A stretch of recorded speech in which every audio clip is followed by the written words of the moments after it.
ओम श्री गणेशाय नमः। ओम ऐं महासरस्वत्यै नमः। वंशी विभूषितकरान्नवनीरदाभात् पीताम्बरादरुणबिम्बफलाधरोष्ठात् पूर्णेन्दुसुन्दरमुखादरविन्दनेत्रात् कृष्णात् परं किमपि तत्त्वमहं न जाने। श्री कृष्णाय नमः। श्री परमात्मने नमः। वसुदेवसुतं देवं कंसचाणूरमर्दनं देवकी परमानन्दं कृष्णं वन्दे जगद्गुरुम्। ओम सर्वेभ्यो बांधवेभ्यो नमो नमः। पिछले वीडियो में आप सबने 12 अध्याय का वर्णन सुना, मनन किया। आज हम 13 अध्याय में प्रवेश करते हैं। जैसा कि 12 अध्याय में भगवान श्री कृष्ण ने कहा है कि जो श्रद्धायुक्त पुरुष मेरे परायण होकर धर्ममय अमृत को निष्काम प्रेम भाव से सेवन करते हैं, वे भक्त मुझको अतिशय प्रिय हैं। धर्ममय अमृत क्या है कि सभी को समान भाव से देखना, समदर्शी होना, सुख दुख हानि लाभ में समान रहना, आसक्ति रहित होना और यथालाभ संतोष करना। तो इस प्रकार से जो भावयुक्त होकर के मेरा सेवन करते हैं वे मुझको अत्यंत प्रिय हैं। और अब 13 अध्याय में श्री भगवान कृष्ण अर्जुन जी से कहते हैं, श्री भगवान वाच इदं शरीरं कौन्तेय क्षेत्रमित्यभिधीयते एतद्यो वेत्ति तं प्राहुः क्षेत्रज्ञ इति तद्विदः। श्री भगवान बोले, हे अर्जुन, यह शरीर क्षेत्र नाम से जाना जाता है। यह जो शरीर है इसे क्षेत्र कहते हैं और इसको जो जानता है उसको क्षेत्रज्ञ कहते हैं। इस नाम से उनके तत्व को जानने वाले ज्ञानी जन इसको कहते हैं। यानी शरीर क्षेत्र है और जिसने शरीर को जान लिया वह क्षेत्रज्ञ है। क्षेत्रज्ञम चापि माम विद्धि सर्व क्षेत्रेषु भारत क्षेत्र क्षेत्रज्ञयोर ज्ञानम यत् तज्ज्ञानम मतम मम। हे अर्जुन, तू सब क्षेत्रों में क्षेत्रज्ञ अर्थात जीवात्मा भी मुझे ही जान, अर्थात जो कुछ भी है सब मुझको ही तू समझ ले। और क्षेत्र क्षेत्रज्ञ को अर्थात विकार सहित प्रकृति का और पुरुष का जो तत्व से जानना है वह ज्ञान है, ऐसा मेरा मत है। अर्थात क्षेत्र क्षेत्रज्ञ को जानना, क्षेत्र क्षेत्रज्ञ का जानना का मतलब है विकार सहित प्रकृति का और पुरुष का जो तत्व से जानना है। प्रकृति का और पुरुष का विकार सहित जो ज्ञान है वही क्षेत्र क्षेत्रज्ञ का ज्ञान है, ऐसा मेरा मत है। तत्क्षेत्रम यच्च यादृक्ष यद विकारी यतश्च यत् सच यो यत् प्रभावश्च तत्समासेन में शृणु। वह क्षेत्र जो जैसा है अर्थात शरीर तथा जिन विकारों वाला है और जिस कारण से जो हुआ है तथा वह क्षेत्रज्ञ अर्थात इस शरीर को जानने वाला और जिस प्रभाव वाला है, जो है और जिस प्रभाव वाला, वह सब संक्षेप में मुझसे सुन। अर्थात क्षेत्र और क्षेत्रज्ञ के विषय में मैं तुम्हें समझा रहा हूँ, सुनिए। ऋषिभिर्बहुधा गीतं छन्दोभिर्विविधैः पृथक् ब्रह्मसूत्रपदैश्चैव हेतुमद्भिर्विनिश्चितैः। यह क्षेत्र और क्षेत्रज्ञ का तत्व ऋषियों द्वारा बहुत प्रकार से कहा गया है और विविध वेद मंत्रों द्वारा भी विभाग पूर्वक कहा गया है तथा भली भांति निश्चय किए हुए युक्त युक्त ब्रह्म सूत्र के पदों द्वारा भी कहा गया है। ऋषियों द्वारा कहा गया, वेद मंत्रों द्वारा कहा गया और ब्रह्म सूत्र के पदों द्वारा क्षेत्र क्षेत्रज्ञ का तत्व कहा गया है। सुनो। महाभूतान्यहंकारो बुद्धिरव्यक्तमेव च इन्द्रियाणि दशैकं च पञ्चचेन्द्रियगोचराः। महाभूतानि अहंकारः। महाभूत कितने हैं? 5 महाभूत। अहंकार, बुद्धि अव्यक्तमेव च, बुद्धि और मूल प्रकृति भी, तथा इंद्रियाणि दशैकम च, 10 इंद्रियां, और एकम च, एक मन, च पंच च इंद्रिय गोचराः, और 5 इंद्रियों के विषय अर्थात शब्द, स्पर्श, रूप, रस और गंध। इच्छा, द्वेषः, सुखम, दुःखम, संघातश्चेतना, धृतिः, एतत् क्षेत्रं समासेन सविकारमुदाहृतम्। इच्छा, द्वेष, सुख, दुख, स्थूल देह का पिंड चेतना और धृति, इस प्रकार विकारों के सहित यह क्षेत्र संक्षेप में कहा गया।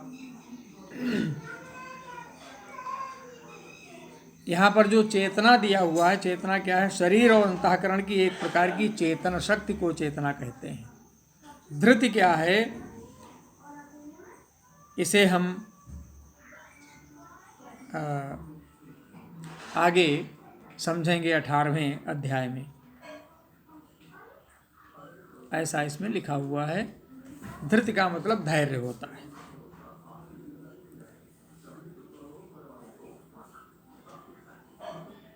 तो इस प्रकार विकारों के सहित यह क्षेत्र संक्षेप में कहा गया। अमानित्वमदम्भित्वमहिंसा, क्षान्तिरार्जवम्, आचार्योपासनं, शौचं, स्थैर्यमात्मविनिग्रहः।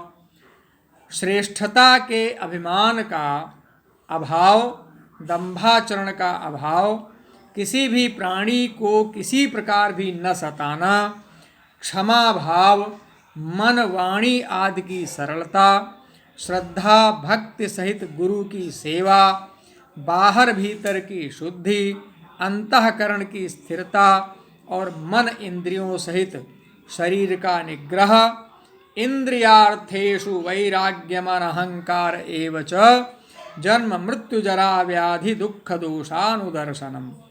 इस लोक और परलोक के संपूर्ण भोगों में आसक्ति का अभाव और अहंकार का भी अभाव, जन्म मृत्यु जरा और रोग आदि में दुख और दोषों का बार बार विचार करना, असक्तिर्नभिष्वंगः पुत्रदार गृहादिषु, नित्यं च समचित्तत्वमिष्टानिष्टोपपत्तिषु, पुत्र, स्त्री, घर और धन आदि में आसक्ति का अभाव, ममता का न होना, तथा प्रिय और अप्रिय की प्राप्ति में सदा ही चित्त का सम रहना, मयि चानन्य योगेन भक्तिरव्यभिचारिणी, विविक्त देश से वित्वमरतिर्जन संसदि।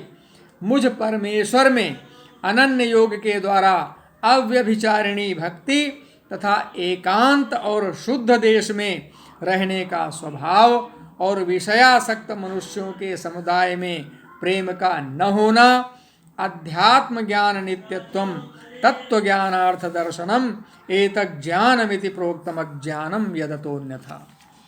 अध्यात्म ज्ञान में नित्य स्थिति और तत्व ज्ञान के अर्थ रूप परमात्मा को ही देखना, यह सब ज्ञान है। इतना जो कुछ मैंने बताया यह सब ज्ञान है, और जो इससे विपरीत है वह अज्ञान है, ऐसा कहा है।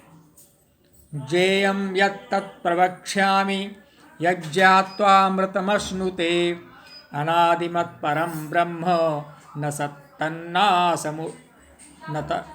न सत्तन्नासदुच्यते। जेयं यत् प्रवक्ष्यामि, जो ज्ञेय है, अर्थात ज्ञेय का मतलब है जानने योग्य, अर्थात तथा जिसको जानकर, यज्ञात्वा अमृतमश्नुते, जिसको जानकर मनुष्य परमानंद को प्राप्त हो जाता है, अमृतत्व को प्राप्त हो जाता है, उसको भली भांति कहूँगा। प्रवक्ष्यामि, प्रवक्ष्यामि का अर्थ है भली भांति कहूँगा। अनादिमत परम ब्रह्म न सत्तन्नास उच्यते, वह अनादि वाला परब्रह्म न सत ही कहा जाता है न असत ही। सत तत् न असत, सत तत् न असत उच्यते, न सत उच्यते न असत उच्यते, ऐसा कहा जाता है। सर्वतः पाणिपादम तत्सर्वतोक्षिशिरोमुखम सर्वतः श्रुतिमल्लोके सर्वमावृत्य तिष्ठति। वह सब ओर हाथ पैर वाला, सब ओर नेत्र वाला, सिर और मुख वाला तथा सब ओर कान वाला है, क्योंकि वह संसार में सबको व्याप्त करके स्थित है। सर्वेन्द्रिय गुणाभासम सर्वेन्द्रिय विवर्जितम असक्तम सर्वभृच्चैव निर्गुणम गुणभोक्तृ च। वह संपूर्ण इंद्रियों के विषयों को जानने वाला है, परंतु सब वास्तव में सब इंद्रियों से रहित है तथा आसक्ति रहित होने पर भी सबका धारण पोषण करने वाला और निर्गुण होने पर भी गुणों को भोगने वाला है, ऐसा समझ। बहिरंतश्च भूतानाम अचरम चरमेव च सूक्ष्मत्वात् तदविज्ञेयम दूरस्थम चान्तिके च यत्। दूरस्थम चान्तिके च तत्। बहिरंतश्च भूतानाम, वह चराचर सब भूतों के बाहर भीतर परिपूर्ण है। बहिरंतश्च भूतानाम अचरम चरमेव च, और चर अचर भी वही है। अचरम चरमेव च, सभी भूतों के बाहर भीतर परिपूर्ण है, चर और अचर भी वही है। सूक्ष्मत्वात्, और वह सूक्ष्म होने से अविज्ञेयम, अविज्ञेय है, तथा दूरस्थम चान्तिके च तत्, तथा अति समीप में और दूर में भी स्थित वही है, अर्थात सर्वत्र वही व्याप्त है। आकाश जिस प्रकार वायु, अग्नि, जल और पृथ्वी का कारण रूप होने से उनको व्याप्त करके स्थित है, वैसे ही परमात्मा भी सबका कारण रूप होने से संपूर्ण चराचर जगत को व्याप्त करके स्थित है। जैसे सूर्य की किरणों में स्थित हुआ जल सूक्ष्म होने से साधारण मनुष्यों के जानने में नहीं आता। सूर्य की किरणों में जल स्थित होता है, किंतु हम सब नहीं देख पाते। वैसे सर्वव्यापी परमात्मा भी सूक्ष्म होने से साधारण मनुष्यों के जानने में नहीं आता है। सूर्य जब जल को शोषित करता है तो अपनी किरणों के माध्यम से शोषित करता है, किंतु हम उसे देख नहीं पाते। वह परमात्मा सर्वत्र परिपूर्ण है और सबका आत्मा होने से अत्यंत समीप है, और श्रद्धा रहित अज्ञानी पुरुषों के लिए न जानने के कारण बहुत दूर है। जो ज्ञानी पुरुष हैं, जो जानते हैं, उनके लिए समीप है। जो नहीं जानते हैं या जानकर भी अनजान बने हुए हैं, उनके लिए बहुत दूर। अविभक्तम च भूतेषु विभक्तमिव च स्थितम भूतभर्तृ च तज्जेयम ग्रसिष्णु प्रभ विष्णु च। वह परमात्मा विभाग रहित एक रूप से आकाश के सदृश, वह परमात्मा विभाग रहित आकाश, एक रूप से आकाश के सदृश, जिस प्रकार से आकाश का कोई विभाग नहीं है, परिपूर्ण है, उसी प्रकार से। और ऐसा होने पर भी चराचर संपूर्ण भूतों में विभक्त सा स्थित प्रतीत होता है। अविभक्त होते हुए भी समस्त भूतों में होने के कारण वह विभक्त सा प्रतीत होता है, तथा वह जानने योग्य भूत भर्तृ च तज्जेयम ग्रसिष्णु प्रभ विष्णु च। जानने योग्य परमात्मा विष्णु रूप से भूतों को धारण पोषण करने वाला और रुद्र रूप से संहार करने वाला तथा ब्रह्मा रूप से सबको उत्पन्न करने वाला, अर्थात वही उत्पत्ति, पालन और प्रलय का हेतु है। ज्योतिषामपि तज्ज्योतिस्तमसः परमुच्यते ज्ञानं ज्ञेयं ज्ञानगम्यं हृदि सर्वस्य विष्ठितम्। वह परब्रह्म ज्योतियों का भी ज्योति है एवं माया से अत्यंत परे कहा जाता है। वह परमात्मा बोध स्वरूप है, जानने के योग्य एवं तत्व ज्ञान से प्राप्त करने योग्य है और सबके हृदय में विशेष रूप से स्थित है। श्री परमात्मने नमः। श्री गोविंदाय नमो नमः। कृष्णाय वासुदेवाय हरये परमात्मने प्रणतः क्लेशनाशाय गोविंदाय नमो नमः। बोले वृंदावन बिहारी लाल की जय।